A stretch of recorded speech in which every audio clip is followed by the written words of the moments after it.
to find out the energy of Bohr orbit. अपने को Bohr orbit की energy find करनी। इससे पहले हमने बोहर ऑर्बिट के बारे में बोहर ऑर्बिट पढ़ किसके लिए रहते। कोई भी अपने पास एक एटम होगा, ठीक है जी, उस एटम के सेंटर में आपको अच्छे से पता कौन प्रेजेंट है, न्यूक्लियस। अब अगर आपके पास एक एटम है, आपने कोई भी एटम लिया, वैसे रदरफोर्ड ने कौन सा एटम लिया था, गोल्ड फॉयल, या हम हाइड्रोजन ले सकते हैं, गोल्ड फॉयल, जो भी अपना मन है। मान लिया कि हमने किसका एटम कंसिडर किया, हाइड्रोजन एटम का। हाइड्रोजन एटम का ये न्यूक्लियस है और आप इस इलेक्ट्रॉन के ऊपर स्टडी कर रहे हैं, वो इलेक्ट्रॉन जिसके ऊपर स्टडी कर रहे हैं। तो एक वो charge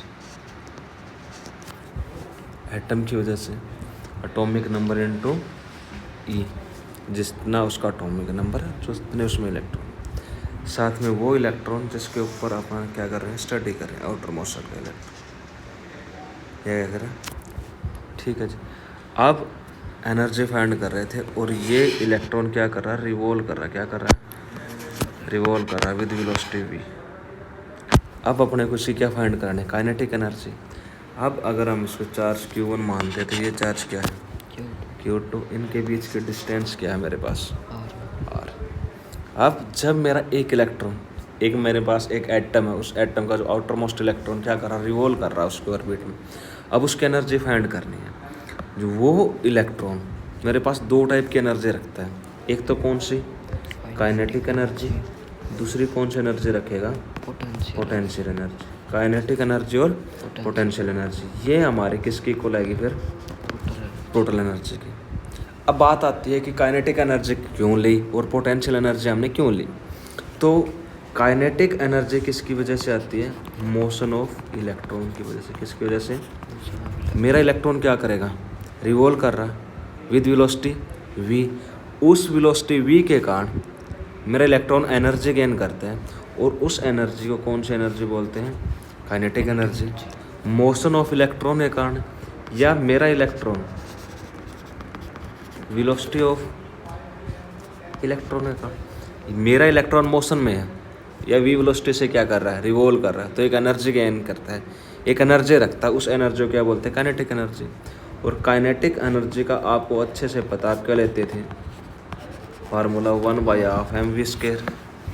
m is the mass of the electron, v is the velocity of the electron, ठीक है जी। दूसरी एनर्जी, ये मेरे पास पहली एनर्जी, दूसरी एनर्जी कौन सी रखेगा, पोटेंशियल एनर्जी। पोटेंशियल एनर्जी हम किसकी वजह से, इलेक्ट्रोस्टैटिक फोर्स ऑफ अट्रैक्शन की वजह से। किसकी वजह से, इलेक्ट्रोस्टैटिक फोर्स ऑफ अट्रैक्शन की वजह से, ठीक है पार्स। एक चार्ज मेरे पास Q1, दूसरा चार्ज मेरे पास क्या है, Q2। Q2 की वजह से दोनों के बीच में एक फोर्स लगेगी, किसके, R, जो इनके बीच में रेडियस R है उस डिस्टेंस पे, तो उसको हमने क्या बोला था, पोटेंशियल एनर्जी। तो हम पोटेंशियल एनर्जी को क्या लिख सकते थे कि Q1 Q2 R² लिखते थे, R लिखते थे, R लिखते थे, क्या लिखते थे, R² किस में लिखते थे, फोर्स में। किसे लिखते थे, फोर्स में। तो अब ये मेरे पास काइनेटिक एनर्जी और ये कौन सी, पोटेंशियल एनर्जी। इक्वेशन फर्स्ट मान सकते हैं, इक्वेशन सेकंड मान सकते हैं। अब मैं इसको टोटल एनर्जी के इक्वल लिख सकता हूँ। Total energy of the electron किसके इक्वल हुई, मेरी kinetic energy +1 plus potential energy. Kinetic energy की वैल्यू मैंने कितनी लिखी, 1/12 mv² plus k Q1 Q2 upon R, ठीक है जी। एक बात और पढ़ के आए थे फिर आप पीछे, उस बात के बारे में कि मेरा इलेक्ट्रॉन रिवॉल्व कर रहा है किसी भी सर्कुलर पाथ में, ऑर्बिट में, किसकी वजह से, सेंट्रीफ्यूगल फोर्स ऑफ अट्रैक्शन की वजह से। तो हमने एक रिलेशन पढ़ा था ना, mv² upon R, centrifugal force of attraction किसके इक्वल होगी, इलेक्ट्रोस्टैटिक फोर्स के इक्वल होगी। इलेक्ट्रोस्टैटिक फोर्स मेरी क्या थी कि Q1 Q2 अपॉन R²। ठीक है सर। ठीक है सर। अब देखो इस एक आर से एक आर कट जाएगा, तो मैं लिख सकता हूँ मेरे पास एम वी स्केयर किसके इक्वल होगा, के Q1 Q2 अपॉन आर। अब यहाँ पर मेरे पास एम वी स्केयर है, इस एम वी स्केयर की वैल्यू मेरे पास ये है, इस एम वी स्केयर की वैल्यू यहाँ रख दूँ। यहाँ पर वैल्यू रखने के बाद 1/2 के Q1 Q2 अपॉन आर। अब एक चीज़ और हमारे बीच में रहेगी, जो आपको इलेक्ट्रोस्टैटिक फोर्स ऑफ अट्रैक्शन लेनी है उसके साथ कौन सा साइन आएगा, नेगेटिव। कौन सा साइन आएगा, नेगेटिव। ये नेगेटिव रिप्रेजेंट क्या कर रहा है, force of attraction between the nucleus and the electron. अब यहाँ पर मैं क्या लिखूँगा, माइनस के Q1 Q2 अपॉन आर। अब ये मेरे पास हाफ, ये मेरे पास 1, तो फाइनल आंसर किस में आएगा, प्लस में या माइनस में, माइनस हाफ के Q1 Q2 अपॉन आर। ठीक है जी। अगर आप CGS, ये मेरे पास कितनी क्या आ गई, टोटल एनर्जी क्या आ गई।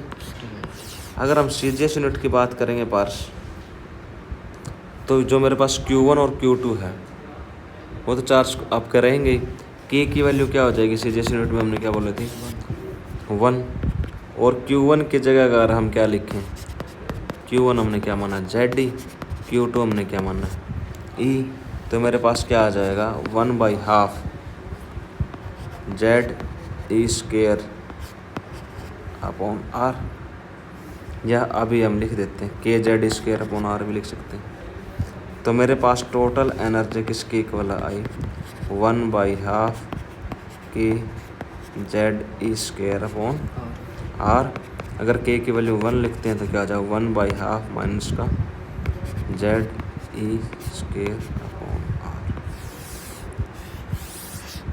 ये मेरे पास क्या आ गया, टोटल एनर्जी। ठीक है जी। अब ये एनर्जी किसके इक्वल है,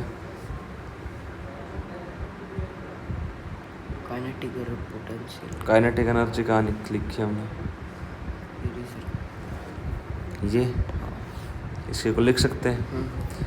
अब ये लिख सकता हूँ कि मेरे पास जो रेड से लिखते हैं कि अब मेरे पास जो काइनेटिक एनर्जी होगी वो किसके इक्वल है, माइनस ऑफ टोटल एनर्जी की। इन दोनों माइनस का ही फर्क है। यहाँ पर मेरे पास माइनस है और यहाँ पर मेरे पास क्या है, प्लस है। तो काइनेटिक एनर्जी किसके इक्वल होगी, माइनस ऑफ टोटल एनर्जी। अगर यहाँ पर काइनेटिक एनर्जी मेरे पास माइनस है तो काइनेटिक एनर्जी मेरे पास क्या आएगी, -1। टोटल एनर्जी का साइन क्या कर देंगे, इन्वर्स कर देंगे अगर काइनेटिक एनर्जी लिखनी है तो। अब अगर बात करें पोटेंशियल एनर्जी किसकी, पोटेंशियल एनर्जी। अब रेशियो फाइंड करते हैं, क्या करते हैं, रेशियो। अगर मैं फाइंड करता हूँ काइनेटिक एनर्जी का ratio divided by total energy. Kinetic energy हमने लिखी 1/2 की ZE स्क्वायर अपॉन आर, और total energy 1/2 ZE square upon, ये सारी किसकी इक्वल आएगी, माइनस की। तो यहाँ से लिख दिया उसने काइनेटिक एनर्जी माइनस ऑफ किसके, टोटल एनर्जी। अब पोटेंशियल एनर्जी रिलेशन फाइंड करते हैं। यहाँ पर क्या लिखा, पोटेंशियल एनर्जी डिवाइड किससे करेंगे, टोटल एनर्जी से। पोटेंशियल एनर्जी हमने क्या लिखी, माइनस ऑफ के भी ले सकते हैं, नहीं भी ले सकते, वैसे ले लेते हैं, माइनस का के Q1 Q2 अपॉन आर, और लिखा हो माइनस का 1/2 के ZE स्क्वायर अपॉन आर। इसको भी ZE स्क्वायर अपॉन आर के फॉर्म में लिख सकते हैं, माइनस का के, ठीक है जी, ZE स्क्वायर अपॉन आर। ये 2 पर चला जाएगा, मल्टीप्लाई कर दो, 2 के ZE स्क्वायर अपॉन, इस पूरे से कट गया है। ये मेरे पास अब पोटेंशियल एनर्जी किसके इक्वल आई, ट्वाइस ऑफ टोटल एनर्जी।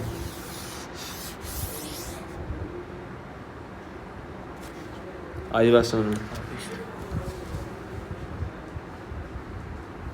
ये दोनों चीज़ें किस में है? प्लस में।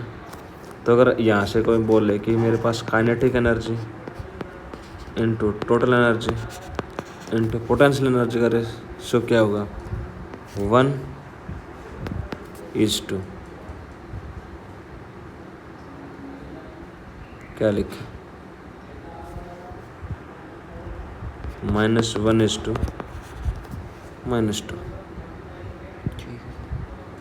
ठीक है। तो मेरे पास काइनेटिक एनर्जी क्या है?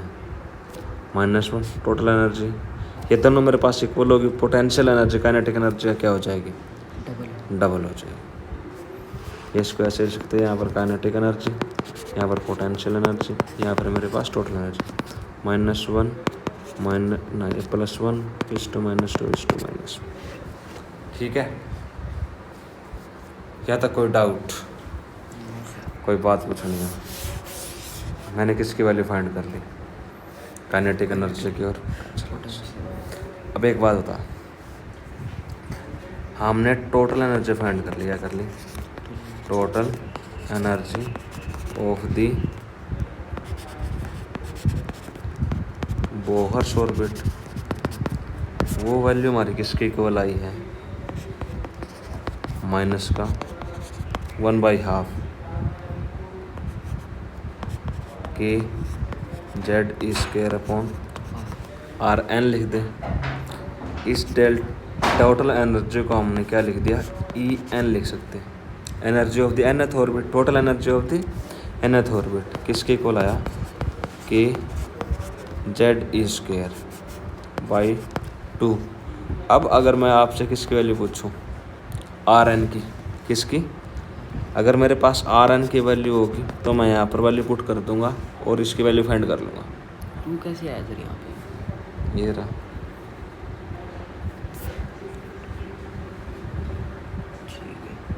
ठीक है। Rn की वैल्यू रेडियस ऑफ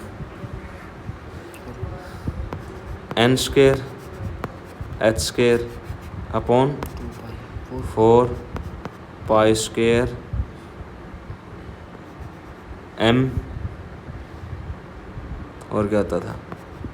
के। लिखनी पड़ेगी एक बार, याद नहीं रहती सारी चीज़ें अपने को। n² h² 4π² m के ZE²। क्या आएगा?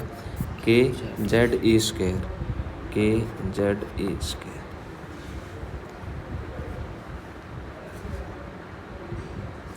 इस वैल्यू को यहाँ पर पुट कर दो। अब देखो EN वैल्यू क्या लिखी जाएगी? के Z²/2 n² into h²।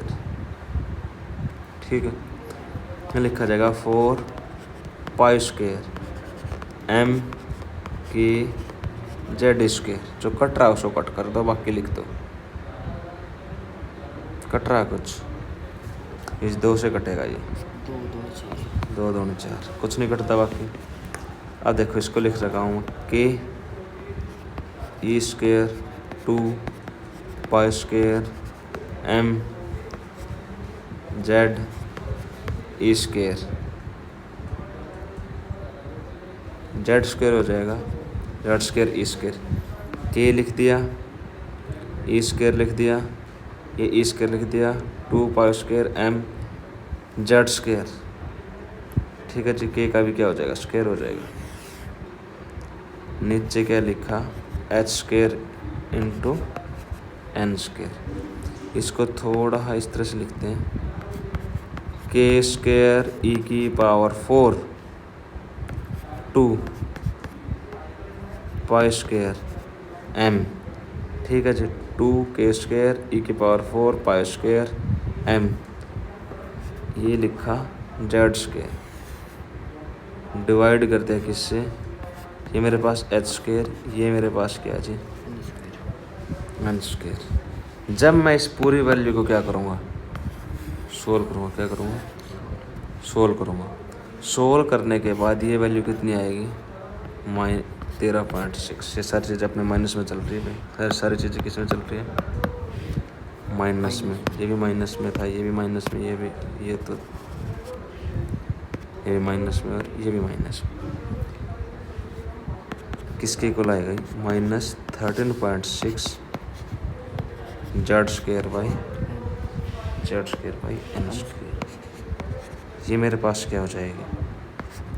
EN, energy of the nth orbit, Bohr की energy of the nth orbit. n आपका स्टार्ट होगा 1 से, 2 से, 3, 4 एंड सो कहाँ तक जाएगा? इन्फिनिटी तक। ठीक है सर। आई वैल्यू समझ में सर से? कोई चीज़ ना समझ में आई हो, कोई चीज़ पूछनी हो आगे सर। आगे, तो क्वेश्चन बनते हैं। क्या बनते हैं? सर तो क्वेश्चन की तरफ चलते हैं। अब मैंने आपसे क्वेश्चन पुट किया,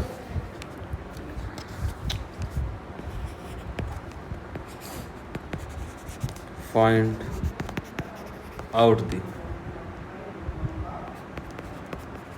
total energy of the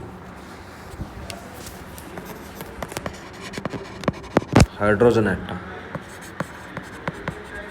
for the first, second, third, fourth and fifth orbit. ठीक है जी। अपने क्या करने हैं? एनर्जी फाइंड आउट करने हैं। किसके लिए? फर्स्ट, सेकंड, थर्ड और फिफ्थ ऑर्बिट के लिए। तो हम क्या लिखेंगे? सबसे पहले एनर्जी E1, फार्मूला क्या लगाएंगे? माइनस का 13.6 into Z square by N square. और ये अपने को अच्छे से पता है। एन आपके पास क्या है? ऑर्बिट नंबर, और ये मेरे पास क्या है? Atomic number.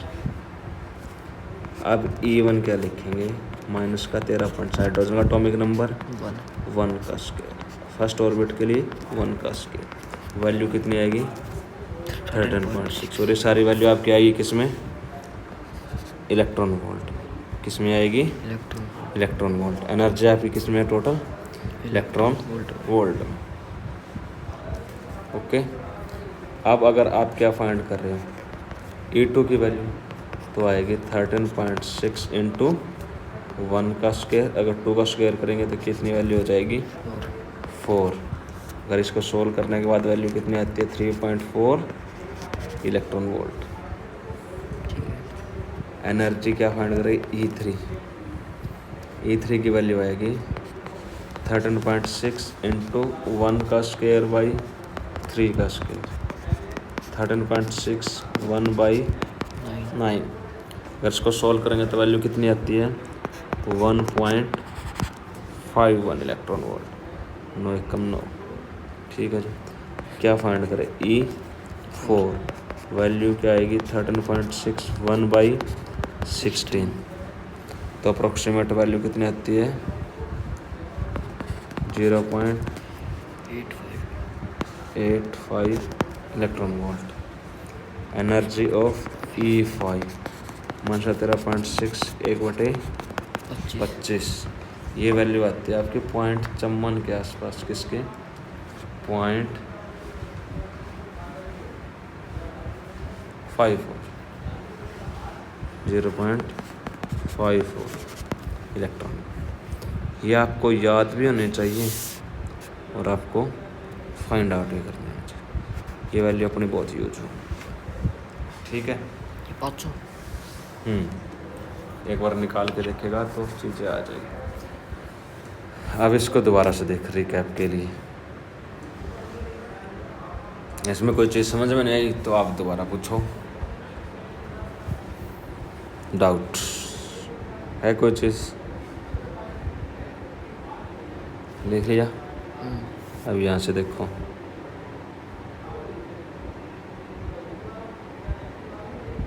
डाउट तो बता दो सर थोड़ा बहुत। यहाँ से गोल पटास हो गया। Total energy of the Bohr orbit. ठीक है जी। अब काइनेटिक एनर्जी अपन फाइंड कर ली थी। Kinetic energy potential energy use करके आपने क्या फाइंड करी थी? Total energy.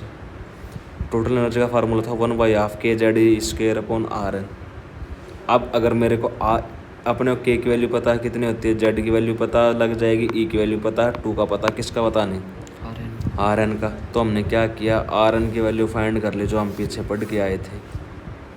उसकी वैल्यू हमें पता है n² h² 4π² mkZe²/r। अब इस आर एन की वैल्यू यहाँ पुट कर देंगे।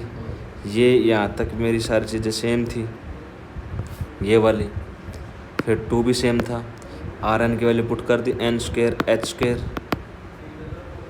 फिर रेसिप्रोकल यानी इन्वर्स हो जाएगा जब वह सारी वैल्यू पुट करेंगे तो जो वैल्यू कट रहे हैं उनको कट कर दो, बाकी को एज इट इज़ रख दो। एज इट इज़ रख दिया।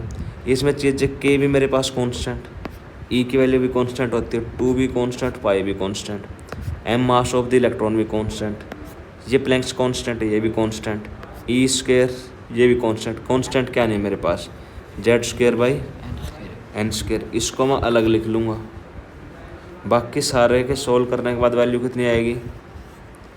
13.6। और ये मेरे पास क्या, Z²/n², वैल्यू किस में आएगी? Electron volt.